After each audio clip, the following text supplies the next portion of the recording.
performance. Well, you know, it's Bingo, there we go. Bingo. okay. All right. I was in sales and marketing, not in IT. So everybody, welcome. I think people will join along the way. We had about 45 sign up, but you know, who knows? Everybody's back to school, back to work. So things are a little bit scattered these days. So I'm gonna, Ron's got such a long history, and I'm gonna have to read his bio. I thought I could memorize it, but he's just done too many amazing things. And as you know, this is a repeat performance. Ron was with us in the summer. He was so awesome and so amazing that everybody asked him to come back. So he graciously accepted, so thank you. Ron was 22 years of broadcasting in Vancouver. He was the president of both radio and TV stations. He's in the Canadian Broadcasting Hall of Fame, so we're really lucky to have him here. He was also CEO from 96 to 2001 of the Calgary Flames, so we had heard lots of great stories about that. He was also the chair and CEO of sports publications in New York, chair or the CEO of Larry Tannenbaum's Kilmer Group of Companies. The last 12 years, Ron has been coaching CEOs and leaders at companies like CIBC, Manulife, CFL, and he has done so much community work with St. Mike's, Salvation Army, Canadian Sports Hall of Fame, so many. I can't actually name them all. So the way we're going to roll, as we always do, is Ron is going to chat for 20 minutes or so, 30 minutes, and then we're going to open it up to questions and discussion. I know you'll have lots because Ron has lots to tell us. So can I turn it over to you, Ron?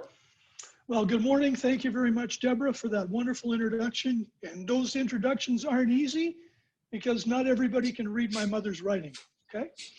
Now, it's great to be back with you again, and I don't know if I'm back because of my material or because the admission price, but in any case, look, the last session that we had, the way I kind of looked at it was like one of those Christmas boxes of chocolates for samplers, where we had about 15 different things you could actually pick and choose, but not too much of one thing. So I was very fortunate that I had a lot of and contacted me after the session.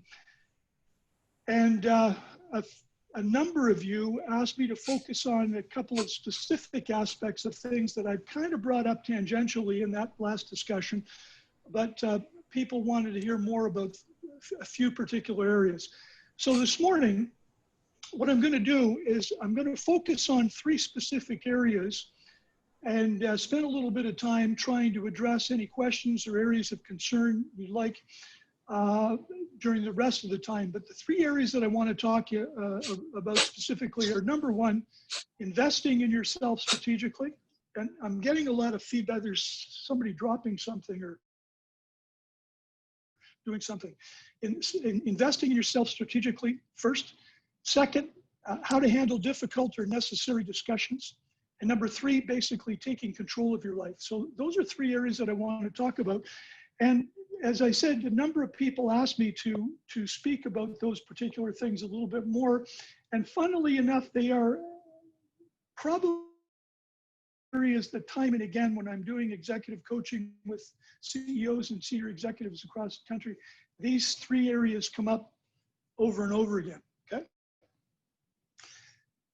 As I said the last time that I was together with you, please feel free to jump in, interrupt me, ask a question, ask for clarification on a point that I'm making, ask me to expand on a particular point, or not sure what I'm trying to get across, okay? So I want this to be what's good for you. This is not about me getting up here and pontificating. This is about me trying to connect with you and trying to be able to just go over some things that I could be helpful for. So the first area that I want to cover this morning is the importance of investing in yourself and believing in yourself and creating your own personal brand, a brand that not only you believe in, but one that others recognize immediately and associate automatically with you. And if I say Mercedes-Benz, anybody, what do you automatically think of? Anybody? Luxury car. Luxury car. Okay. Thank you, Michelle. If I say Dollarama, what do you think of? Anybody? Cheap and cheerful. What's that? Say it again. Cheap and cheerful. Cheap and cheerful. Right. Okay. If I say Royal Bank, what do you think of? Money. Money. Okay. All right. Stability. Big. But my point is, just like these companies, every one of us has a brand. Whether we like it or we don't like it, we have a brand. When our name comes up in conversation, when our name comes up in business meetings, people conjure up a particular image. Team player, somebody who's up for themselves, somebody who is hard to get along with, somebody who's a good guy to have or a good individual to have, a good lady to have on your team. My point is, it's up to each of us individually to shape it, control it, and manage it, because nobody else is going to do it for you. Okay? And when we last got together, one of the things that I suggested, and I want to put out there again, and I want everybody to think about seriously, is this. Every week, I want to challenge you to make an important appointment with somebody. And that somebody is you. And that appointment is a weekly appointment at a set time, about 45 minutes to 60 minutes in length. And it should be at a time and a place where you are confident that it's not going to be moved, where it's not going to be compromised, or it's not going to be forgotten. In other words, what I want you to start to do is make you a priority, okay? And when I say you, I mean you in the widest, largest context. This 45 to 60 minute appointment is a time where you sit down, have a coffee, and have an honest, open think and a look in the mirror. A time and a place where you ask yourself questions like, where am I?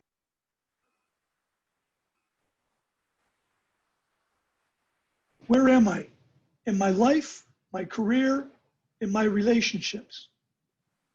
Where do I want to go in my life, my career, in my relationships? And number three, how do I get to where I want to go in that life and career and those relationships? And it's a time when you really think about these matters and get to the heart of the matters. And it's a time where you think about questions that go along with this, like, what are the three things that I need to be doing more of? And what are the three things that I need to be doing less of in order to help me get to where I want to go in my life, my career, and with people? Now, you see why 45 to 60 minutes is not asking too much when you start to think about all of the things I'm asking you to cover. But this is not one shot. This is something that you never finish. This is like a train ride with no station, okay? That you're on all the time. And you're continually growing, developing, evolving, but it's an investment of time in yourself. And first of all, you have to believe that you're worth it. Now, the interesting thing, and some of the hard work is putting that time aside and having those discussions, but the reality is you still have to do the work. You still have to make the effort. And as I shared with you the last time we got together, my father had a great saying, and he actually had a lot of great sayings. He didn't realize it at the time. Mark Twain had a great saying. He said, you know, when I was 16 years old, I couldn't believe how stupid my father was. By the time I was 21, I couldn't believe how much he'd learned. But my dad was a very wise guy, very wise man. And like my mother, he was a product of the Depression, but he never had the opportunities that I had. They never had the chance to go to school, and we're too busy trying to make a living to take the time to make a life. And what I want you to do is think about making a life. But in their own way, they were much smarter than I'll ever be. And they taught me lessons that live with me every day. But one of the key ones he used to say to me was, Ron, everybody wants to go to heaven, but nobody wants to die. Okay? In translation, people want to be great piano players, but very few are willing to practice. Everybody wants to lose weight, but nobody wants to go on a diet. People want to have great relationships, but they're not prepared to work at it. In other words, you have to be prepared to pay the price to be able to make those things that you think about and work on in those meetings with yourself come true. Because success in anything is not a quick elevator ride. You have to take the stairs one at a time. As many entertainers tell people, it took them 30 years to be an overnight success, okay? But it requires work. Great golfers like the legendary Bobby Jones made it look easy, but most people don't know he practiced until his fingers bled. Now, putting the time aside is one thing, but then the key is, what do you do with that time? And what you need to be thinking about as you're asking yourself some of these questions is, how are you helping yourself get to where you want to be? Are you taking advantage of things that you should be taking advantage of? For example, are you watching motivational and instructional videos? Some of the greatest speakers and motivators and teachers are available free, 24 hours a day on YouTube. People like Jim Rohn, R-O-H-N, John Maxwell, Zig Ziglar. These are individuals that if you went to hear them speak live pre-COVID, they charge up to $1,000 a person to get in to hear them. But you can go on YouTube and you can listen to these people free of charge. It's unbelievable. Are you prepared to spend $1,000 to get a caliper profile done on yourself, or a similar service which goes in and looks at you and your personality to help you understand yourself better, to really come to grips with what makes you tick, why you are the way you are, how you are prone to be under pressure, what you need to do to be able to develop better relationships? Are you prepared to go and hire somebody, a professional coach that does the things like I do? And I'm not saying it's me, but there's lots of other great coaches around. But it's important people need to see that those people can help you avoid costly and timely mistakes, and to assist you in wasting time, and to provide that necessary kick in the pants that we all need from time to time. Somebody who can be a safe harbor for you to vent, to open up, to be honest with, to share your innermost feelings without worrying that they're going to use it against you. And I don't mean your hairdresser or your golfing buddy, but somebody who's been there before, okay? Somebody who understands human dynamics and helps you see things before you might see them yourself.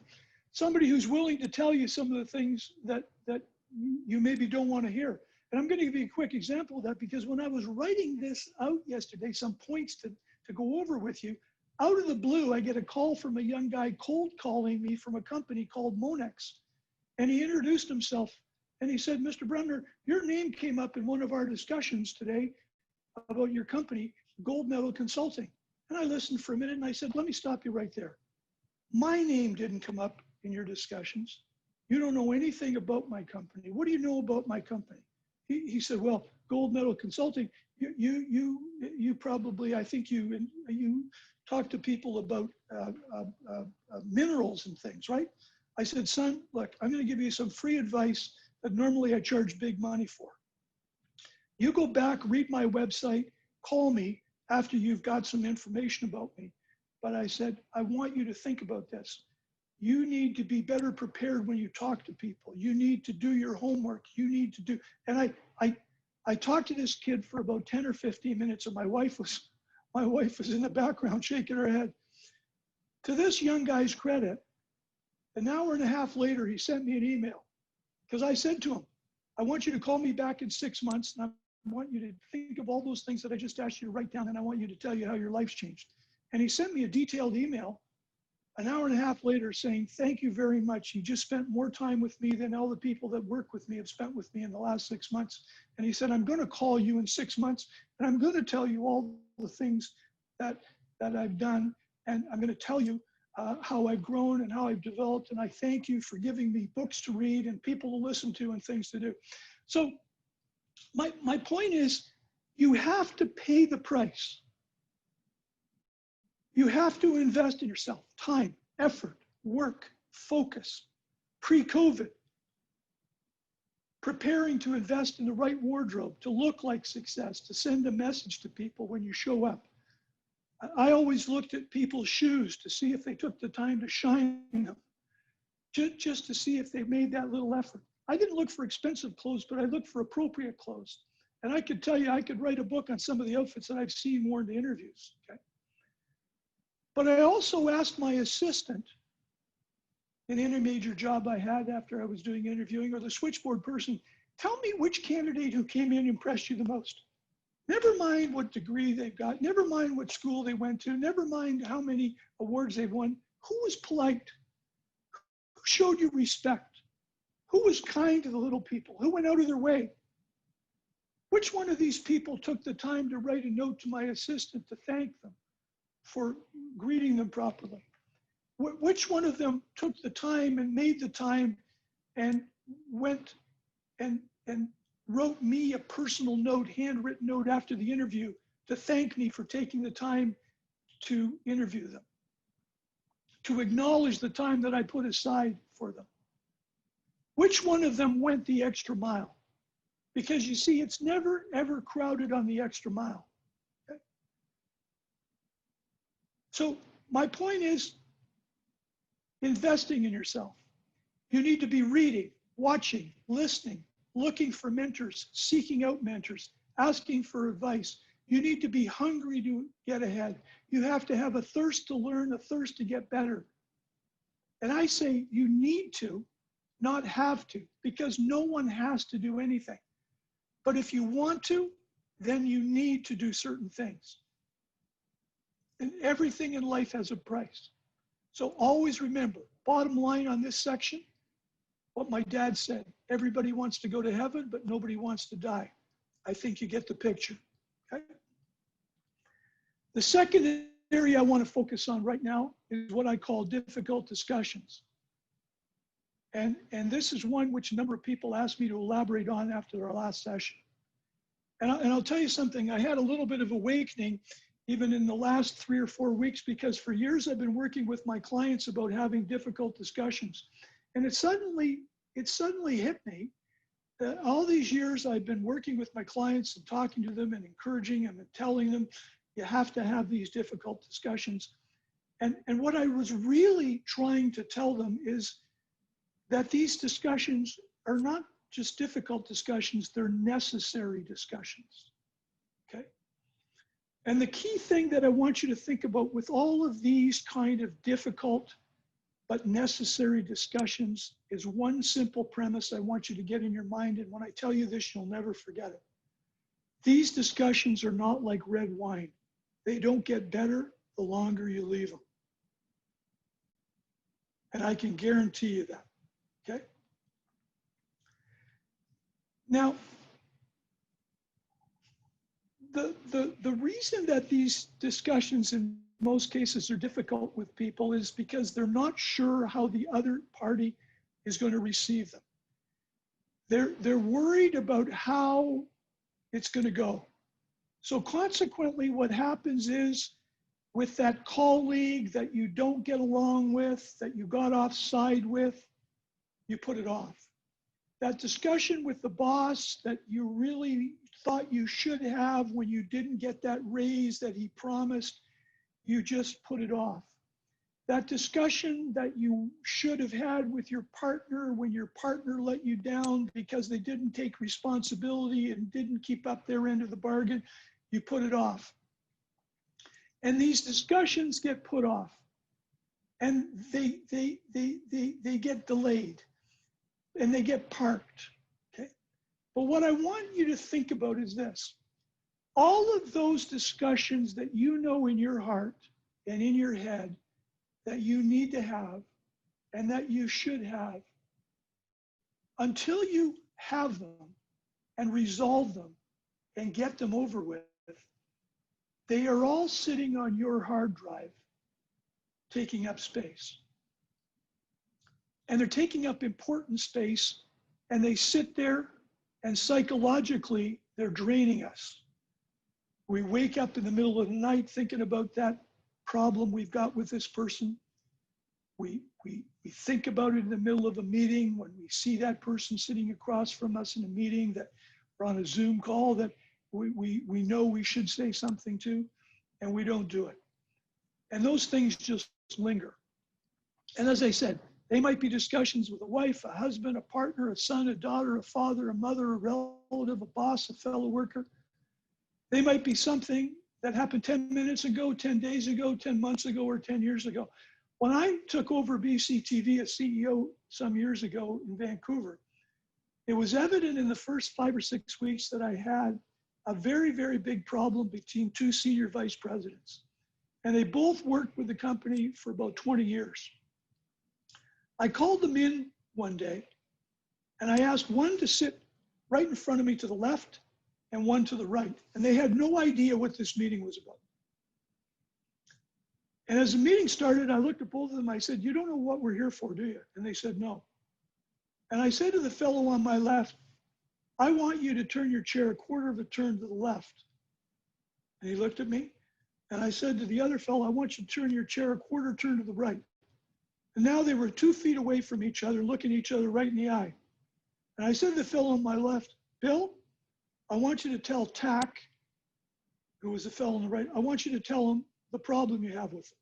And he looked at me. And I said to the fellow on the right, "Just let him talk for 2 minutes, because then you're going to go for 2 minutes." And they started to, "Well, no, I don't know what you're talking about." And I said, "Guys, look, I've been around the horn. We got a problem here with you two, and we're going to get it resolved right here." Well, make a long story short, these two had worked together for 16 years.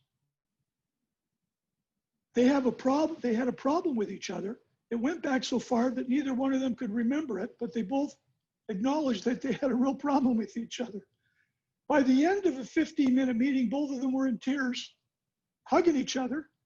And I'm not going to tell you that these guys went fishing and played golf afterwards, but I can tell you this, that the problems in the workplace were a lot better. Because the point I made to them is, I said to each of them, what you don't understand when you're in a real senior position is when your people, the people that work with you in your department, know you have a problem with this guy who's heading up this department. The problem is the people below you don't work as well as they can and should with the people below him. And that's not how we build a team. So my point is, you have to get to these issues. You have to talk to them. You have to resolve them. You have to work on them.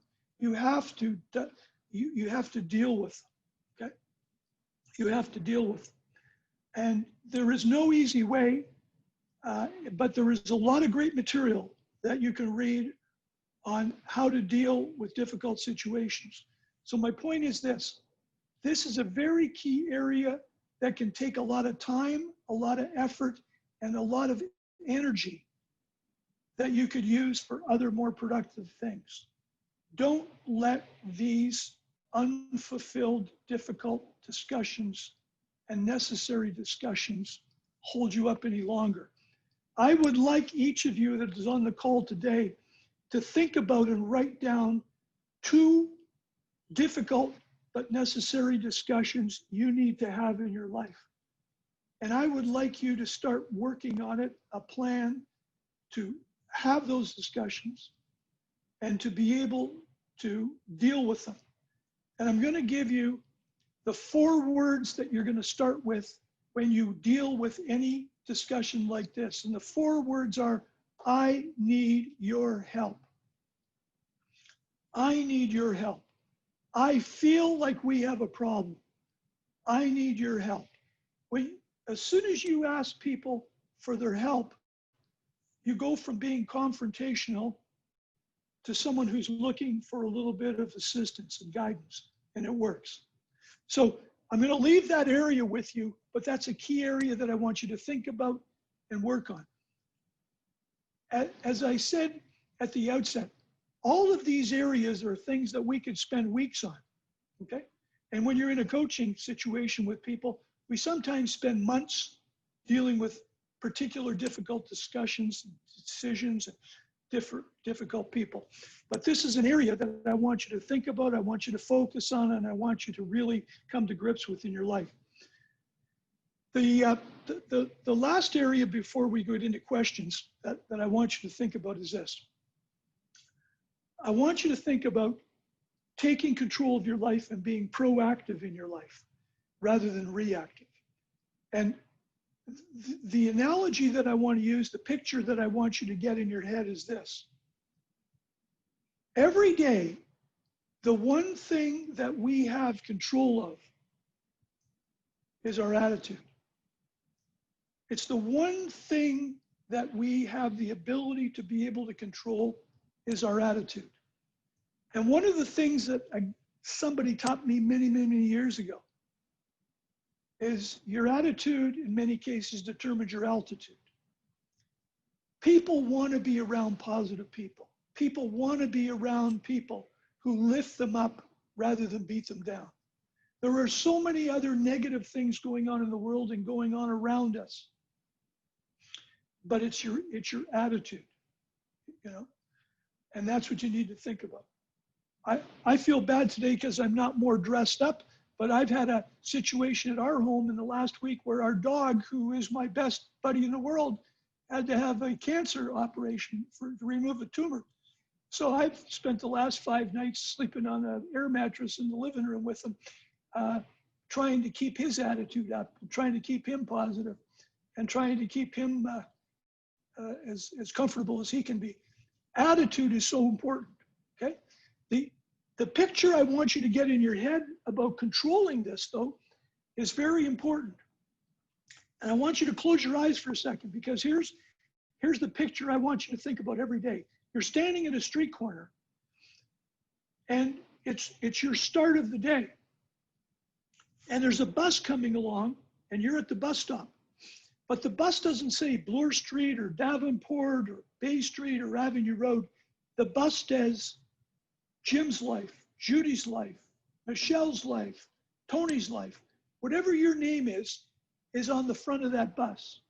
And when that bus stops and that door opens and you walk up those 3 steps and you put your fare in and you turn left, you've got a very important decision to make every day. Do you walk down the aisle and sit on the left-hand side and be a passenger? Or do you sit behind the wheel, put your hands on the steering wheel, and drive the bus? Okay? And that decision is up to you. If you want to be a passenger in life, if you want to wait for things to happen, if you want to watch the world go by, if you're comfortable with that, and a lot of people are comfortable with that, just watching what happens, that's fine. That's your decision. But the ride is much more fun, and the ride is much more challenging, and the ride is much more fulfilling when you put your hands on the wheel, when you determine where the bus is going, and you determine who else is going to get on that bus with you, and you determine what kind of a ride it's going to be. Now, this is just an analogy, but I want you to think about it. And I want you to think about initiating things in your life. I want you to think about taking control of things in your life and not sitting back and being an observer of your life, but a determinator in your life. It's not about hoping. It's about getting in there and making it happen. And you see, all those other things that I talked about earlier are going to help you determine where that bus goes, because you're strategically sitting down with yourself and determining where you want to go. You're strategically sitting down and determining what kind of a life you want to have and what kind of relationships you want to have, what kind of a career you want to have, where you want to live and the things that you want to do. And so much of this comes down to enthusiasm. I used to work in the broadcast business with a legend named Mel Cooper, and he used to say to me, Ron, you know, an interesting thing. I said, what's that, Mel? He said, I've never met an enthusiastic failure. I said, what? He said, I've never met an enthusiastic failure. It's unbelievable. Enthusiastic people usually are successful. Why? Because, first of all, they just want it so bad. They want to be happy. They want to be successful. They want to make things happen. They're like a magnet and attracting people to them who want to be with them. They want to be part of the ride. They want to work with these people. They understand that life is 10% about what happens to you and 90% about how you react to what happens to you. So this goes hand in hand with the other things I was talking about. Don't be a victim. Believe in yourself. Invest in yourself. Look out for yourself. Be strategic. Plan those relationships. Plan where you want to be. Think about those things. Where am I? Where do I want to go? Where do I want to go in my life, in my career? Where do I want to live? I turned 73 years old last week, and I'm more excited about the next chapter. We just bought a new house in Niagara-on-the-Lake, and I'm looking forward to the next chapter. And I'm looking forward to a couple of books, and I've got a Netflix idea that I want to develop. And I've got a whole bunch of things. I just don't know. I got to figure out a way to live to 120 because I got so many things that I want to do. Okay? I thought the other day, you know, when I was 21 years old, I quit my job and I hitchhiked all around Europe. And I'm thinking to myself, I think it would be really interesting at 75 to go back and hitchhike around Europe like I did when I was 21 and stand on that highway near the Autobahn where the police kicked me off for the Autobahn because you can't hitchhike on the Autobahn.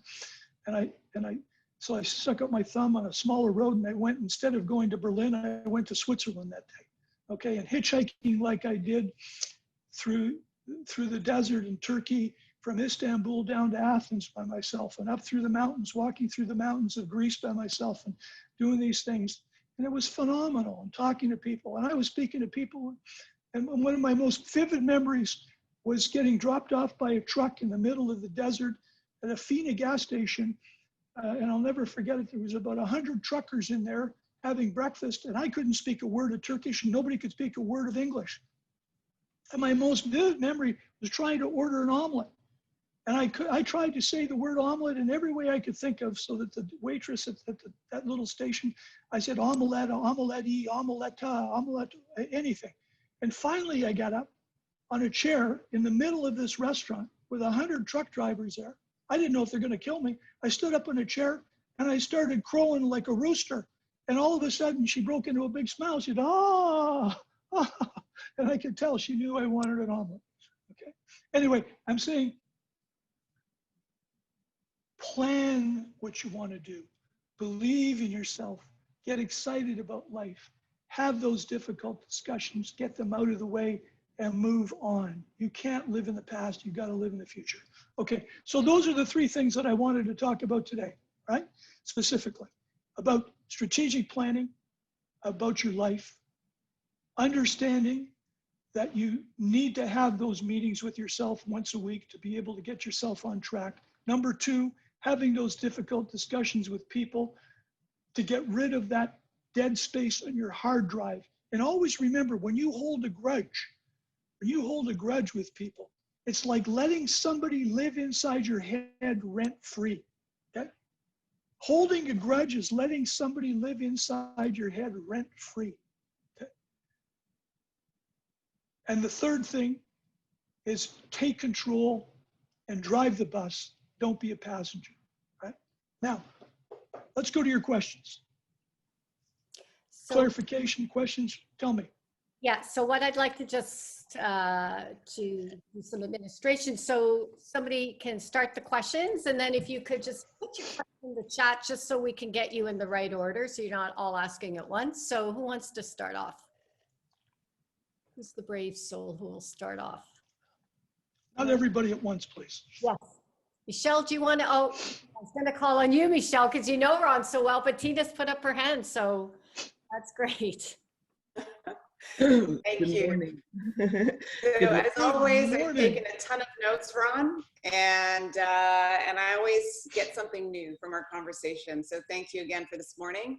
But what I wanted to ask a little bit about, and honing in on those difficult conversations, and I wanted to ask what strategies you have, or what do you do when you want to talk to someone, but they're not ready to talk to you, or maybe they don't want to hear what you have to say, or, you know, how do you kind of break the ice on that? Can you give me a specific example? No, I'm not asking you to use names, but just give me a little bit of a scenario, and I'll help you walk through it. But don't worry. Okay. I don't have anything specific in mind. Okay. And Right. so maybe what I'll ask is that in that case that you had talked about at BCTV, what would you have done if they weren't prepared to turn their chair that quarter turn, and they weren't prepared to have that conversation? Well, I think, and maybe this addresses your overall question, is you need to set it up carefully. And that's where that time that I'm suggesting you put aside for yourself really comes in handy, where you sit down with these difficult things. And you know, one day you might be working on a life problem, on a relationship. The next week it might be on a difficult discussion that you need to have.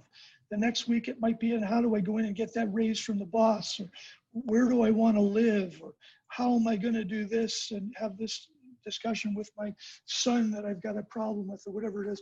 But I think what you need to think about is using an approach where you, at the end of the day, we're selling somebody on a concept, we're selling somebody on an idea. And always remember this: people only buy things for two reasons. Number one, the problem, and number two, to feel good. Okay, so if I was having a discussion with myself where I said, you know, I've got this issue with Michelle, and her and I have been working together for a while, and I think I've got to tell her something, and I'm not sure if she doesn't seem too receptive. I would go back to what my first suggestion was earlier, Michelle, where I go in and say, Michelle, if you got 10 or 15 minutes, I'd like to have a coffee with you. I'd like to get your input on something. And then I'd start out, and I might not want to have that discussion right then, but I'd say, I need your help. And I would ask for your help. I need your help because I'm sensing that you and I, for whatever reason, aren't working as productively together as I think we would like to, and I think we need to. And if I owned the company, I would like the two of us working better together, both for our own sake and for the company's sake. In other words, I would try to put down some points as bullet points so that I had them in my head, not as a script that sounded phony, but points that I could reference that came to me automatically, where I could try to help you understand that I need to have this conversation for the benefit of both of us. In other words, it's not coming to it from a confrontational standpoint where somebody comes in and says, Michelle, you and I got to talk. We got a problem. Okay? Right away, somebody gets it back up. But you'd be surprised, you know, we can laugh, but you'd be surprised how many people have those kind of conversations. Okay? Just like that. You know, we got to get this over with. This is crazy. This is BS. We got to get this. Boom, boom, boom, boom, boom. Atmosphere, how you do it is really important. For example, you may want to have it in a coffee shop where you can so where you're interrupted, where you've got this, where you've got that. I had 2 or 3 restaurants that I would take people to, okay? And when I went to those restaurants, I already had discussions with the waiters who I were my favorite waiters. And they knew when to come and ask for this and when to come and this. and I could give them a look and they knew when to disappear for 15 minutes. In other words,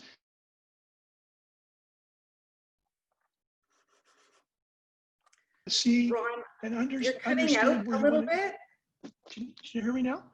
Yeah, you're cutting I out. can hear you now, but you were cutting out for, I'm sorry. And I know you were saying something super important and I totally missed it. Oh, okay. So what I was trying to say was, when I was having a business decision, a big business meeting in the past in a restaurant or something, I had 2 or 3 favorite places I would go to, and I had the waiters that I wanted, who would wait on me regularly, and they knew by a certain look, if I looked at them a certain way, give me 10 or 15 minutes, don't come back. Okay. In other words, what I'm saying to you is, don't have these important meetings and these important discussions haphazard. You need to plan these out like the D-Day landings, okay? And people go into these things poorly planned, poorly thought out, not understanding what success looks like, and then they're really, really surprised that they're not successful. They should be surprised if they are successful. Because you need to put in the preparatory time to be able to set it up properly, put down the concepts that you want to get across. You need to think about them. Everybody should read Dale Carnegie's book, How to Win Friends and Influence People. Okay? That book is the second biggest selling book in the world, next to another book you may have heard called the Bible. Okay. Now, if you were going to write a book and somebody said you could never have the best selling, it could only be the second best selling, you wouldn't mind if it was second to the Bible, I would think. But that book was written well over 100 years ago, but it is a staple for people who want to understand human dynamics, personalities, how to work with people, how to talk to people, how to get what you want. Okay. When I say how to get what you want in the right way. Okay. Does that help, Michelle? Absolutely. Thank you. Tina, Okay. All right. Tina has a question, and then John. Hi, good morning. Okay, Tina? Thank you. Thank you for this great session. I'll get right to my question in the interest of time. It was very similar to what Michelle asked. It was as it related to someone that you have to have a conversation with, that they're not coming from the same place you are. So you're coming from a place of, I want to make things better between us. It's important that each of us is successful so that the greater good is being served, i.e. the department, the company, whatever it is. So I've had that difficult conversation with someone and they responded like, sure, we're going to go along. We had an agreement, but then they, after the discussion was over, they went and continued to behave the way they always did. So do you have a second conversation, or do you just take that off as lesson learned, like not someone from my tribe? I'd rather use my time with someone that is actually going to benefit from my time, from my advice, from my effort. Well, what I'd like you to think about, Tina, is maybe having a better first conversation, okay? And by a better first conversation,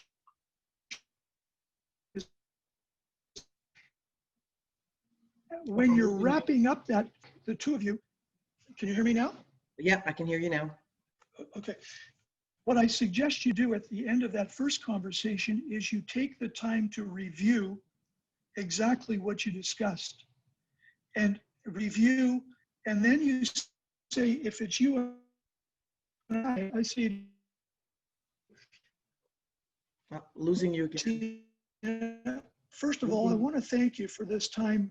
I think I found it very beneficial. I haven't done anything different. I'm not sure why. Can you hear me? Can you hear me now or not? No? It's your internet connection. Yes? Ron, it's your internet connection. It's not your speakers, your headsets, your connection. Not you, it's the technology. Connection. Hello?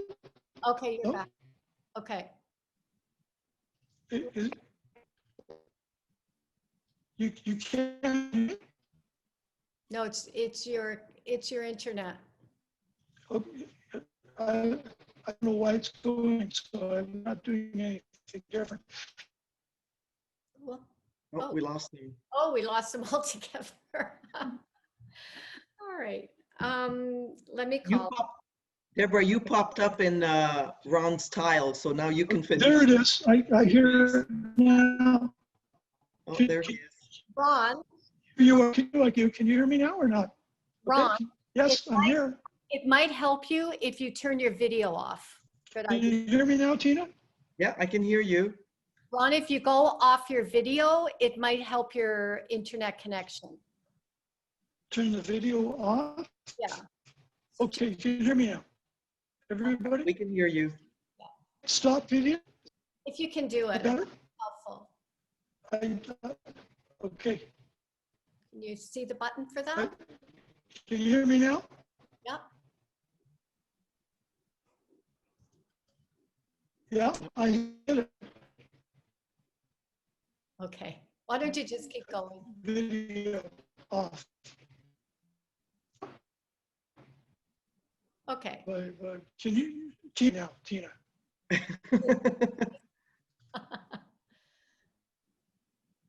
Okay, here, I haven't touched anything. Okay, good. From over to this. Okay, now can you hear me now or not? I can hear you. Yes, thank you. I don't know what.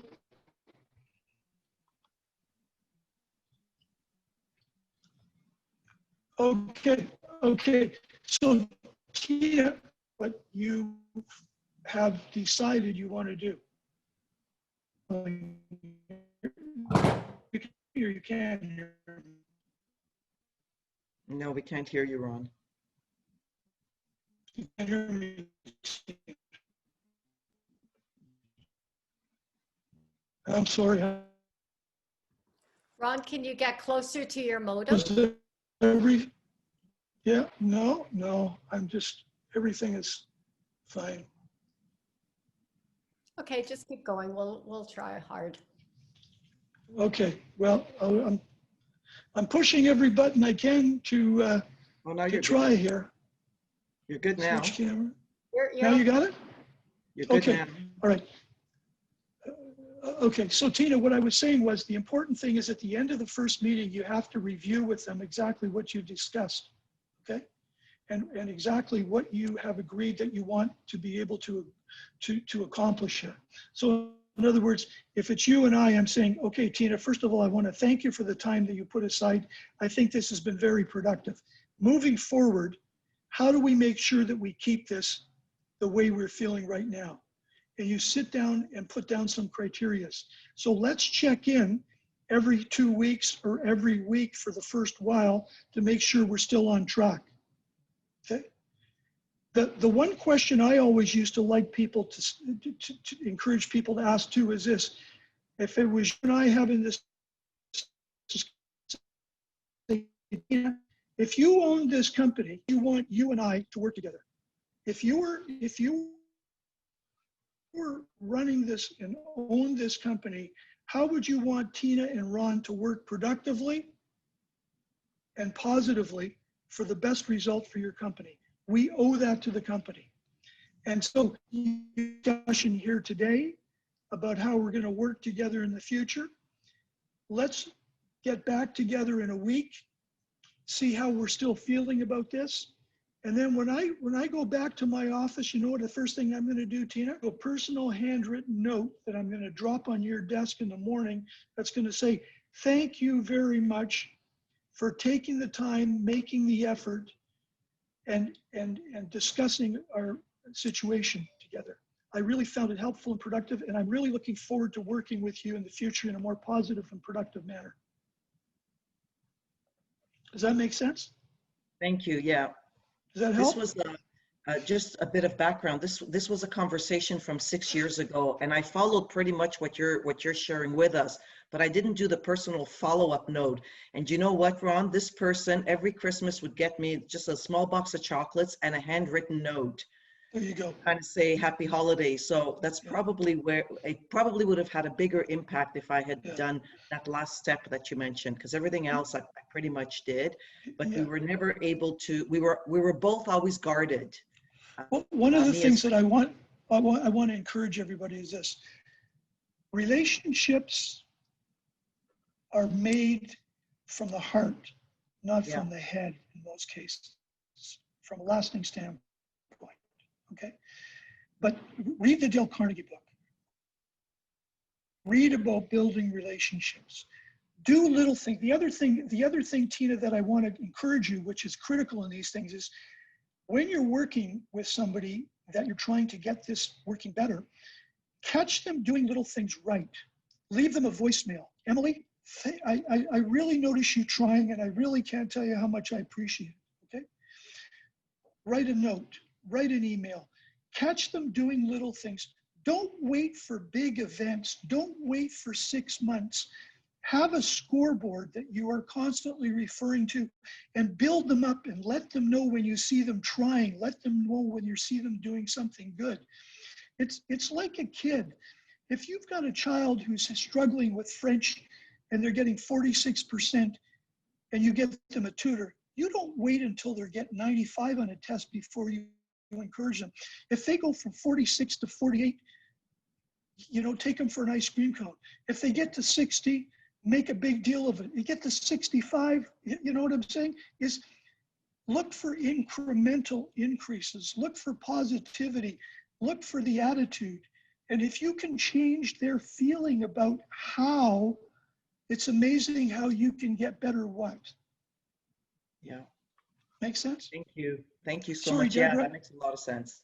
Okay, and I want you to keep in touch with me personally and let me know if I can help you with that issue because it's really important, okay? Yeah, I know. Thank you very much. Next question, Deborah. Yeah, from John. Good morning, everybody, and Ron, John? thank you so much. Yes, Ron, hopefully you can hear me. Thank you very much again for this really, really incredible discussion that we're having right now. I'm finding that a lot of this is practically geared to professionals like ourselves.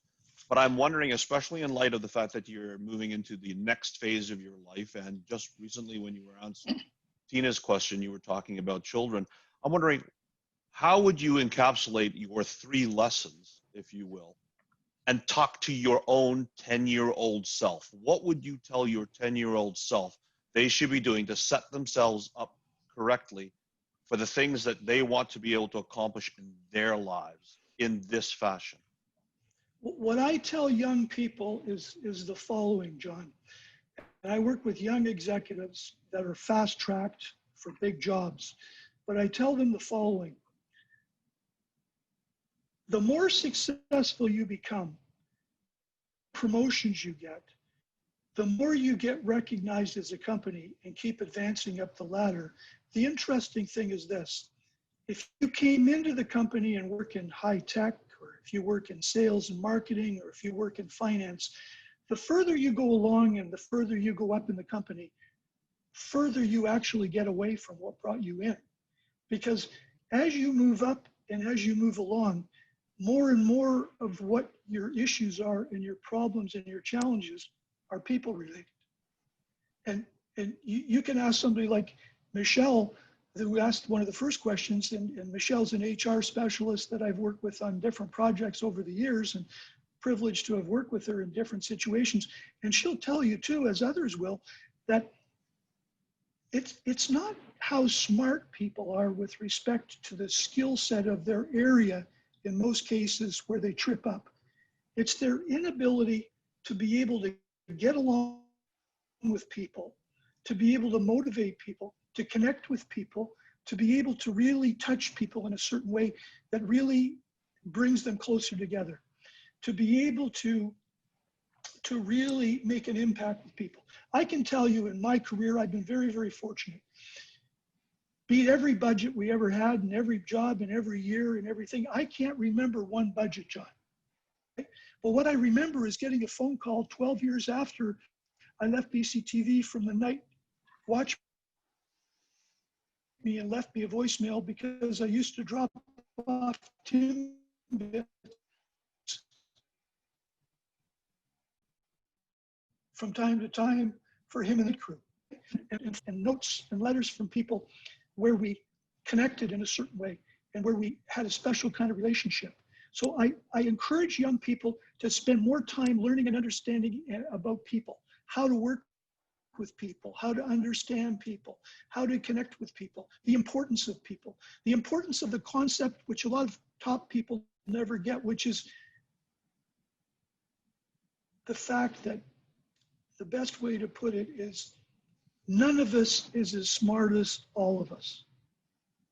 None of us is as smart as all of us. Using the collective wisdom, using the team, understanding as you go along that your job is not, when you start running big companies, is not to be the best trumpet player or the best violin player or the best piano player. Your job is to be the best orchestra leader, to help everybody be the best they can be, to be able to motivate and help people learn and grow and develop and really blossom and take on new challenges. So in short, I encourage them to learn and work with people and understand the dynamics of the potential of other people, and focus and read, John, about servant leadership. Pick up some articles and books on servant leadership, about how to serve your people, about how to work with your people, about how to help them look good. There's an old saying in life that I try to live by, which is this: you can get everything in life you want if you help enough other people get what they want. You can get everything in life you want if you help enough other people get what they want. And it's amazing if you help other people, if you look out for other people, if you make an extra call for somebody who's out of work to try and help them. My assistant at BCTV, Carol Oakley, used to come in and say, Ron, I don't know why you're interviewing all these people. We don't have any jobs for these people. And I said, Carol, it's not about giving them a job. It's about giving them hope, because they're out of work. They need somebody to talk to. They need somebody who believes in it. They need somebody who will give them some time, some respect, and somebody who will make them feel important, because it's lonely out there when you've got no job. And you need to think of other people. That's my lesson for you. Does that help? It's very helpful. Thank you. Okay. Now I just need to translate it into something a 10-year-old will understand. Well, I think to a 10-year-old, what you need to say is that think about your friends before you think about yourself. Think about how good you feel when you make other people happy. Think about putting a smile on somebody's face every day.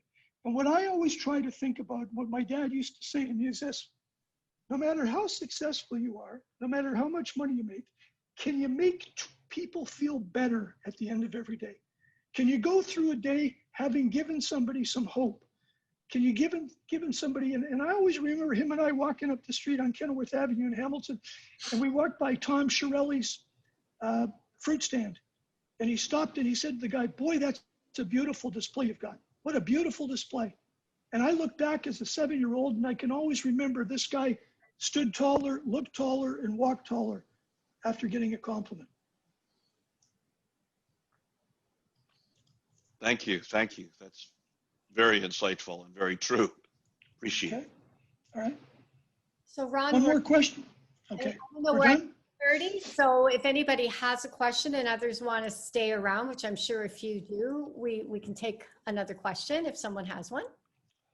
I can do one more question, and then I've got to go because I've got to take my dog to the surgeon for his recheck for his stitches later. So I have rented a van, and I have to put a ramp in the van so because he can't jump up into the seat anymore because of his mobility. Anyway, one more question.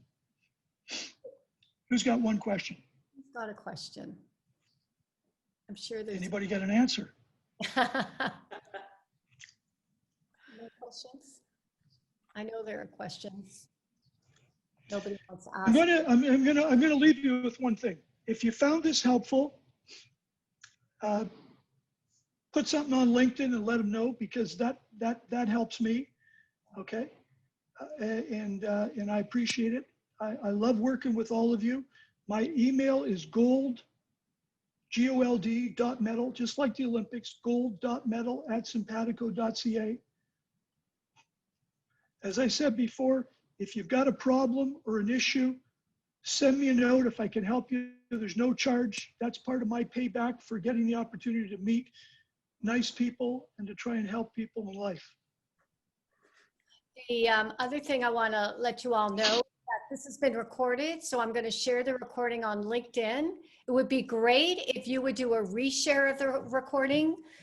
Let people know what you think about it. Tell them what you think about Ron, and that would be fantastic. Ron, as always, as like last time, this was so amazing. I'm really grateful for your time. We've all feel very inspired and motivated again. Let's do it again. I would love to do it again. And again. Same price. I'll charge you the same price. What a deal. What a deal. Yeah, no, that's really great. And I can share with you that Ron is very sincere in wanting to hear from you. So if anybody wants to reach out to him, he would appreciate that. And yes, we do have the first recording. I will put both up, Claudia. All right, thanks for attending, everyone. Okay, thank you, everybody. I appreciate it very much. All that, and thank you, Ron. It was wonderful. And I apologize. I don't know what happened with part of that audio because I didn't change anything or do anything, so not guilty. Okay. We got the essence though, so it was Okay. good. Right. Thanks. Have a great day, everybody. Thank you, everybody. Thanks, Ron. Thanks, Deborah. Take care, everyone. Somebody happy and write a note to somebody. Thanks, Joe. Yeah.